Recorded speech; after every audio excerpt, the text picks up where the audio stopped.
আসসালামু আলাইকুম। একটা বিষয় নিয়ে আলোচনা করার খুবই দরকার মনে করতেছি।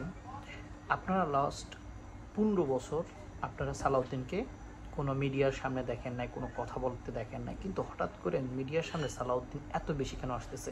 এটার একবার রিয়েলিটি হলো যে বিএমপি ওকে ব্যবহার করতেছে, কারণ টাকা অলরেডি ভারতের থেকে তারা নিয়ে ফেলছে, আওয়ামী লীগ থেকে নিয়ে গেছে, এবং এখন বিএমপি সম্পূর্ণ আবদ্ধ হলো আওয়ামী লীগ এবং ভারতের রয়ের কাছে, যাতে এই ব্যক্তিকে সামনে পাঠাইলে এই ব্যক্তি আস্তে আস্তে ভারতের যেই কাজ করার জন্য এত বছর ভারত তার আগে রাখছিল সেটা কিন্তু সে দিন শেষে কাজ করতেছে। আপনার একটা মজার বিষয় আপনাকে বলি, সেটা অলরেডি অনেকেই জানেন, যে সে এত বছর দেশে ছিল না, যখনই ক্ষমতা শেষ হইলো তখনই কিন্তু সে বের হইলো, এবং বের হওয়ার পরে কীভাবে বের হয়েছে সেটা তো আপনারা জানেন, অ্যাসালমের যে গাড়িটার বহর দিয়ে আসছে। এখন উনি একটা কথা বলছে, যেই কথাটা ডক্টর মোহাম্মদ ইউনূস সাহেবকে সে বলতে চাইছে যে, ডক্টর মোহাম্মদ ইউনূস সাহেব, আপনার তো কোনো কোনো একটা রিজন দেন, যেই একটা রিজনের কারণে নির্বাচন ডিসেম্বর হবে না।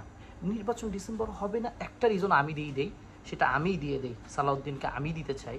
সেটা হলো, তুই এত বছর কথা বলতে পারস নাই, এত বছর তুই সামনে আসস নাই, তুই কোনো আন্দোলনই করস নাই, সো তোর দ্বারা এই নির্বাচনে অংশগ্রহণ করাই তোর উচিত না। সেজন্য আমি বলবো, সালাউদ্দিন তুই ভারতে ছিলি, ভারতে চলে যা, বাংলাদেশের নির্বাচন নিয়ে তোকে চিন্তা করতে হবে না, এটা আমি মনে করি।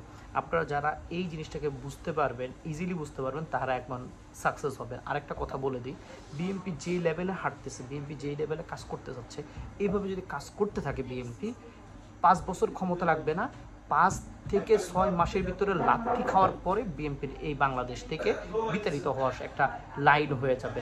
সো আমরা আজকে যেখানে আছি সেখানে কিন্তু খাবারের অর্ডার আছে, আপনারা এই খাবারের অর্ডার দিতে পারেন।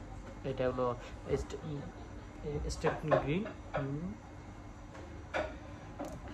সো দিন শেষে এটাই বলবো, খাবার খাওয়ার আগে বিএমপির দুর্নীতির খাওয়ার যে লোভ আছে, সেই লোভগুলোকে আপনাকে ধরতে হবে, এনি ওয়ে, এনি চান্স, যখনই যেটা পাবেন সেটা ধরে ফেলেন।